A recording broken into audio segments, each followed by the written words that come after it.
Hello everyone, this is Mr. Bell, and so this is your very first English lesson on YouTube, on my channel. Well, what we're going to do here is obviously to study English and the different documents I have already given you. We're going to start by the very first document that you had to study, and it was, well, this one. This document is entitled American Colonies Declare Independence, and it was taken on the website called history.com, on which you have, well, lots of important dates, and this one is very relevant for the chapter that we have started, just because it's showing how the destiny of the UK and the US have separated in a way. First of all, what you had to do was to try and find the answers to question who, where, when, and what. So let's say basic information summary. And well, I'm going to show you the correction of it. And I've also added one thing that are the important quotations, because you have two of them in the extract, well, in the text, and it may be important to find them. Right, so this is what it looks like.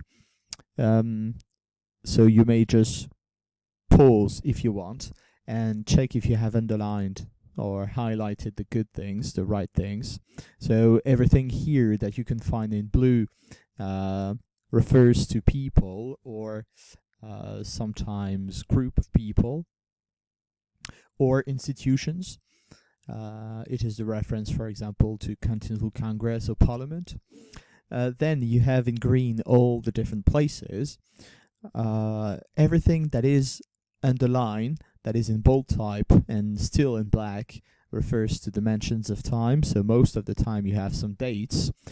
And finally, in red, you have all the actions. So it may be verbs to tell what the people have done, but also it may be references to acts that were enacted by Parliament or Congress. Well, just pause if you want to try and see if you have underlined the right things. I'm going back to the text without everything underlined or highlighted. And what I'm offering you is a reading of this text. I hope you have read it, of course, and you've done the work, has done it. Like this, you may check your pronunciation. Well, it can be a good exercise. So let's go. Well, if you are not interested by this, you may just go a bit further in the video, okay, and follow the next explanations. So American colonies declare independence. On this day, in 1776, in Philadelphia, Pennsylvania, the Continental Congress adopts the Declaration of Independence, which proclaims the independence of a new United States of America from Great Britain and its king. The declaration came 442 days after the first shots of the American Revolutions were fired at Lexington and Concord in Massachusetts, and marked an ideological expansion of the conflict that would eventually involve France's intervention on behalf of the Americans. The first major opposition to British policy came in 1765, after Parliament passed the Stamp Act, a taxation measure designed to raise revenues for a standing British army in America. Under the banner of no taxation without representation, colonists convened the Stamp Act Congress in October 1765 to vocalize their opposition to the tax. With its enactment in November, most colonists called for a boycott of British goods, and some organized attacks on custom houses and homes of tax collectors.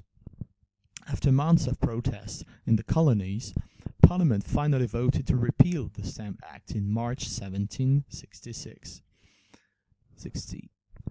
Most colonists continued to quietly accept British rule until Parliament's enactment of the Tea Act in 1773, a bill designed to save the faltering British East India Company by greatly lowering its tea tax and granting it monopoly on the American tea trade. The low tax allowed the company to undercut even tea smuggled into America by Dutch traders, and many colonists view the act as another example of taxation tyranny. In response, militant colonists in Massachusetts organized the Boston Tea Party, which saw British tea valued at some £18,000 dumped into Boston Harbor. Parliament, outraged by the Boston Tea Party and other blatant acts of destruction of British property, enacted the coercive acts called the Intolerable Acts by the colonists in 1774. The coercive acts closed Boston to merchant shipping, established formal British military rule in Massachusetts, made British officials immune to criminal persecution in America, and required colonists to quarter British troops. In response, the colonists called the First Continental Congress to consider united American resistance to the British, with the other colonies watching intently. Massachusetts led the resistance to the British, forming a shadow revolutionary government and establishing militias to resist the increasing British military presence across the colony. In April 1775, Thomas Gage, the British governor of Massachusetts, ordered British troops to march to Concord, Massachusetts, where Patriot Arsenal was known to be located. On April 19, 1775, the British regulars encountered a group of American militiamen at Lexington, and the first shots of the American Revolution were fired. Initially, both the Americans and the British saw the conflict as a kind of civil war within the British Empire. To King George III, it was a colonial rebellion, and to the Americans, it was a struggle for their rights as British citizens. However, Parliament remained unwilling to negotiate with the American rebels and instead hired Hessians, German missionaries, to help the British army crush the rebellion. In response to Britain's continued opposition to reform, the Continental Congress began to pass measures abolishing British authority in the colonies. In January 1776, Thomas Paine published Common Sense, an influential political pamphlet that convincingly argued for American independence, and sold more than 500,000 copies in just a few months. In the spring of 1776, support for independence swept the colonies. The Continental Congress called for the states to form their own governments, and a 5-man committee was assigned to draft a declaration. The Declaration of Independence was largely the work of Virginian Thomas Jefferson. In justifying American independence, Jefferson drew generously from the political philosophy of John Locke, an advocate of natural rights, and from the work of other English theorists. The Declaration features the immortal lines, "We hold this truth to be self-evident, that all men are created equal, that they are endowed by the Creator with certain inalienable rights, that among these are life, liberty, and the pursuit of happiness." It then goes on to present a long list of grievances that provided the rationale for rebellion. On July 2nd, 1775, the Continental Congress voted to approve a Virginia motion calling for separation from Britain. The dramatic words of this resolution were added to the closing of the Declaration of Independence. 2 days later, on July the 4th, the Declaration was formally adopted by 12 colonies after minor revision. New York, the 13th colony, approved it on July the 19th. On August the 2nd, the Declaration was signed. The American War for Independence would last for 5 years. Yet to come were the Patriot triumphs at Saratoga, the bitter winter at Valley Forge, the intervention of the French, and the final victory at Yorktown in 1781. In 1783, with the signing of the Treaty of Paris with Britain, the United States formally became a free and independent nation. Right, so after you have found all of the information, well, let's check it out. You had to create a timeline of the events, so from the very beginning of the problems between, or the tensions between the colonists, which means the people living on the American soil. You can also call them the Continentals, and afterwards the Patriots, and versus Great Britain. So let's go. The very first date that you can find in this extract is 1765. It is the date in which British Parliament passed the Stamp Act. So what is the Stamp Act? Simply, it's a taxation measure, and it was made to raise revenues for a standing British army in America. America is not the United States of America yet. It's a territory where you have British colonies. And the British want to have a standing British army there. And what did they do by passing the Stamp Act? Simply, they created a taxation on the Americans in order to put British troops in there. And so the people living there, the patriots or the continentals or the colonists, they didn't really like that measure. And so what happened next? So a few months later, so between October and November 1765, the colonists created the Stamp Act Congress. So they decided to unite and create that Congress as an opposition to the British, because, well, the Stamp Act was enacted in November. So opposition to the British, what does it mean? It means the colonists are going to take some measures against the British. For example, they're going to organize boycotts of British goods, which means they're not going to buy British food or products anymore.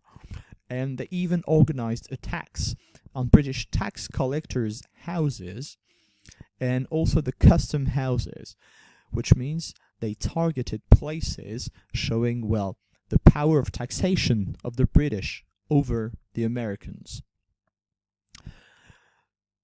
The very next day, that was the reaction of the British. They had the choice between going further into oppression or simply going back. And they decided to go back and stop any kind of opposition or oppression. And the Stamp Act was simply repealed. And for the next few years, the colonists accepted British rule without saying anything, because they had no form of oppression. So life just went on this way until this date, 1773. In 1773, the British Parliament passed another act, and it was called the Tea Act. So as you may know, the British people are very keen on tea, and the reason for passing the Tea Act, it was because the British Parliament wanted to help the British East India Company. That was a company dealing with tea.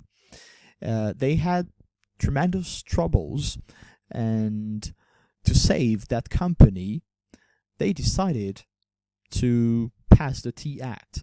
And so what was it? It was a taxation on tea, but taxation on tea except the one from the British East India Company, which meant that the tea in America was absolutely expensive. Even the tea by the smugglers, which means illegal tea, and the British East India Company tea was the less expensive. So you may just imagine that the people would buy this one instead of the other ones. The thing is, the colonists did not really agree with that decision. And so, exactly the same thing for the Stamp Act, they decided to rebel. And the rebellion consisted in the organization on December the 16th, 1773, the organization of the Boston Tea Party. Maybe you have heard talking about the Boston Tea Party, especially if you are a gamer. In the recent times, in a game called Assassin's Creed, especially the third episode, you are the main character is involved, and he is on the colonist side. He is involved in the Boston Tea Party at some time in the missions, and you can live the Boston Tea Party. Well, back to 1773, what was the Boston Tea Party all about? Well, simply the colonists, as an act of rebellion against the Tea Act, they decided, dressed as Indians or natives, to throw the British tea in the ocean, which means in Boston Harbor. Here, the value of the tea was worth £18,000. Well, it does not seem a lot in our modern times, but you may multiply this amount, okay, maybe by 10 or something. The value of money, I'm not an economist, I'm not a specialist, but the value of money is different back to 1773 and right now. So what was just thousands of pounds in that time may be worth millions of pounds today. So here, same thing. The British had two solutions. Whether they would get angrier and decide to oppress the Americans more, or simply go back and stop any kind of oppression. Well, this time they decided to pass new acts in response to the Boston Tea Party. The British Parliament passed what we call the Coercive Acts, and it was called by the colonists the Intolerable Acts. Why intolerable? Well, because you have, between brackets, the different measures that were taken. The very first one, Boston was closed to merchant shipping, which means there was an embargo on Boston Harbor, which means possible millions of dollars or thousands of dollars of loss in terms of trade.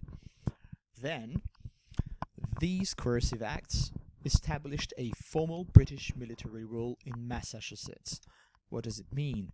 It means that the British are going to rule officially over Massachusetts, which means less independent for the colonists, and they are not going to appreciate this. Another measure consisted in British officials being immune to criminal persecution. In other words, British officials, like British soldiers, could kill colonists without any fear of persecution, without any fear of a trial. In other words, it meant that they could kill anyone without going to prison. And finally, the very last measure was that the colonists had to quarter British troops. To quarter means that they had to welcome and give food and shelter to any British troops. Here, you may understand easily why these coercive acts were considered as and called intolerable acts by the colonists. Next, 1774, in response, the colonists created the very first Continental Congress in response to the Intolerable Acts. What does it mean? It means that they created an American resistance to the British. Here you have, for example, some shadow revolutionary government in Massachusetts and the creation of militias. Remember, militias are they look like armies, okay, but they are not officially armies, which means they are composed not of professional soldiers, but of any kind of people who would like to fight. So you may understand that here the opposition is rising and tensions are getting more and more important. In April 1775, the British governor of Massachusetts ordered his troops to march to Concord. Why did he do that? Because he knew that there was a Patriot arsenal, which means lots of weapons and bombs and cannons that were here for a patriot purpose, for the Continentals, for the colonists, and he wanted to seize them, which means he wanted to get rid of those weapons and prevent any colonist attacks on the British. On April the 19th, 1775, on the same year, it was the beginning of the American Revolution. The British troops started to shoot on American militiamen at Lexington. The very first shots of the American Revolution were shot there. And gradually, things are going to oppose the British and the Continentals. January 1776, Thomas Paine published Common Sense.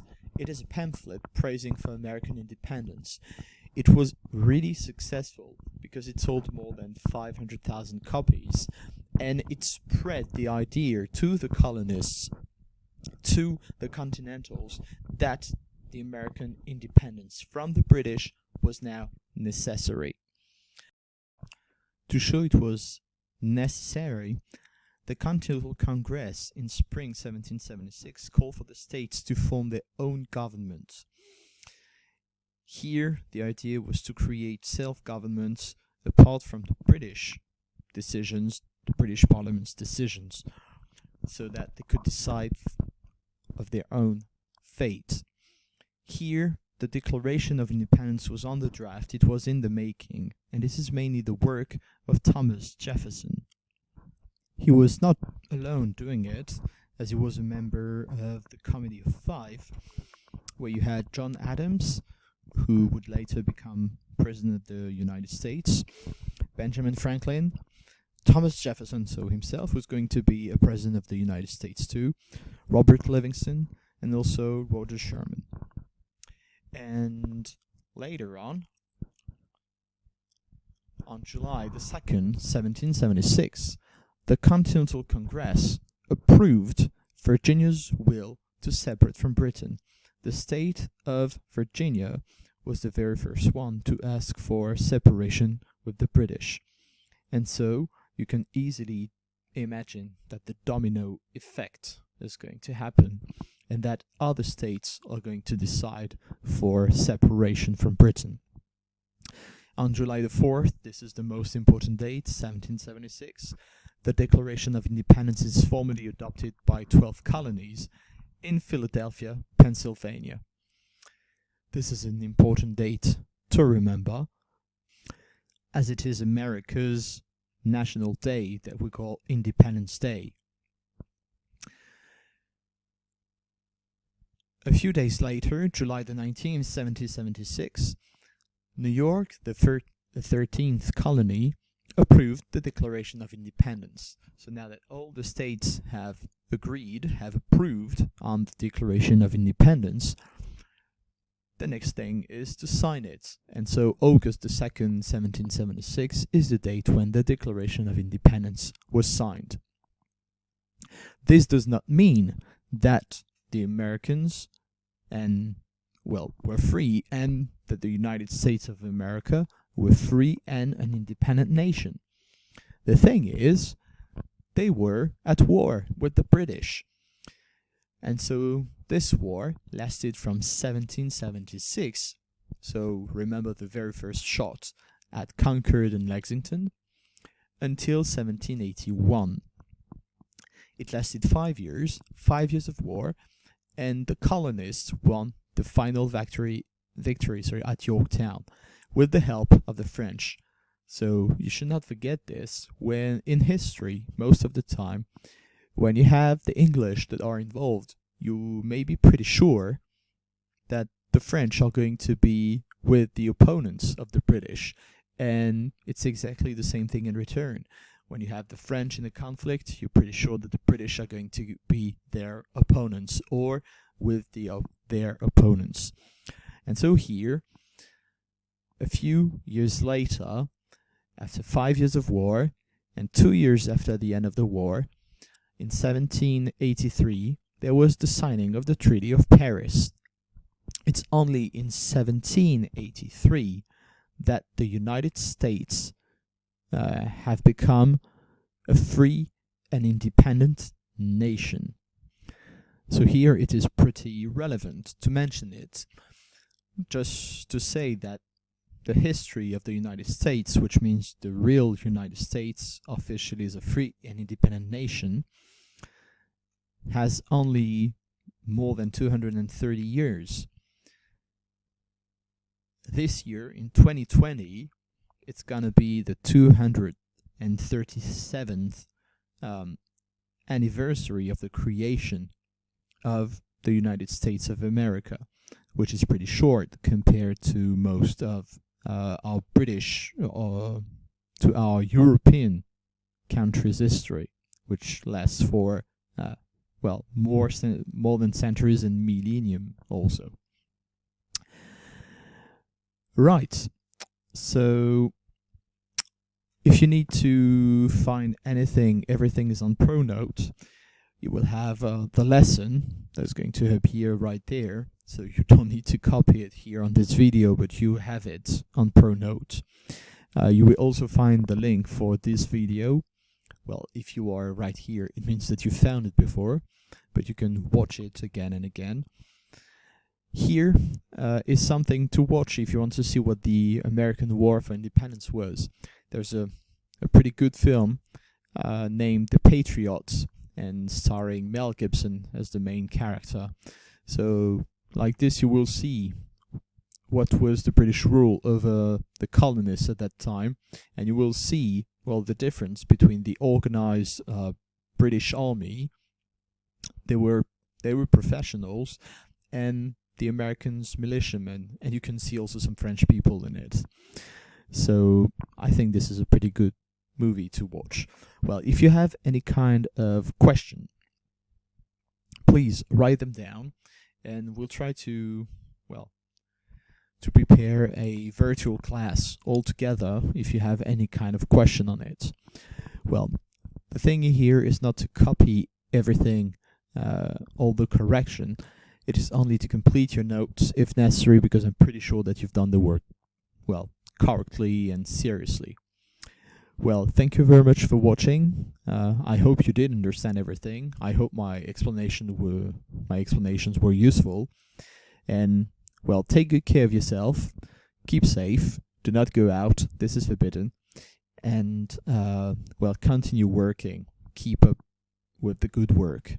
Okay? Because, well, so far we don't know if the baccalaureate is going to be delayed or something. So do it as if, well, the baccalaureate was in June. Right, well, see you next time, and thank you for watching.